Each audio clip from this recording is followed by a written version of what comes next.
സംസ്ഥാനത്ത് കാലവർഷം എത്തി. നേരത്തെ പ്രവചിച്ചതിൽ നിന്ന് 8 ദിവസം മുൻപാണ് കാലവർഷം എത്തിയതെന്ന് കേന്ദ്ര കാലാവസ്ഥാ വകുപ്പ് അറിയിച്ചു. 14 വർഷത്തിന് ശേഷം ഇതാദ്യമായാണ് ഇത്ര നേരത്തെ കേരളത്തിൽ കാലവർഷം എത്തുന്നത്. സംസ്ഥാനത്ത് ജൂൺ 1-ന് കാലവർഷം എത്തിച്ചേരുമെന്ന പ്രവചനം തെറ്റിച്ചാണ് കാലവർഷം വളരെ നേരത്തെ എത്തിയത്.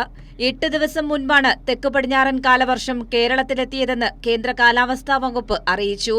ന്യൂനമർദ്ദമാണ് മൺസൂൺ കാറ്റിന്റെ വേഗം കൂട്ടിയത്. ഇതിനു മുൻപ് 2009-ലാണ് മെയ് 23-ന് കാലവർഷം കേരളം തൊടുന്നത്.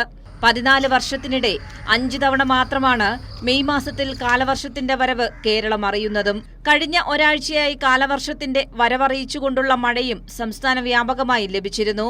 കഴിഞ്ഞ ദിവസങ്ങളിൽ ശക്തമായതു മുതൽ അതിതീവ്രമായ മഴ വരെയാണ് സംസ്ഥാനത്ത് ലഭിച്ചത്. ഇത്തവണ കാലവർഷം കനക്കും എന്നാണ് കേന്ദ്ര കാലാവസ്ഥാ വകുപ്പിന്റെ മുന്നറിയിപ്പിൽ വ്യക്തമാക്കുന്നത്. ശക്തമായ കാറ്റും സംസ്ഥാനത്ത് ഇതിന്റെ ഭാഗമായി തുടരും.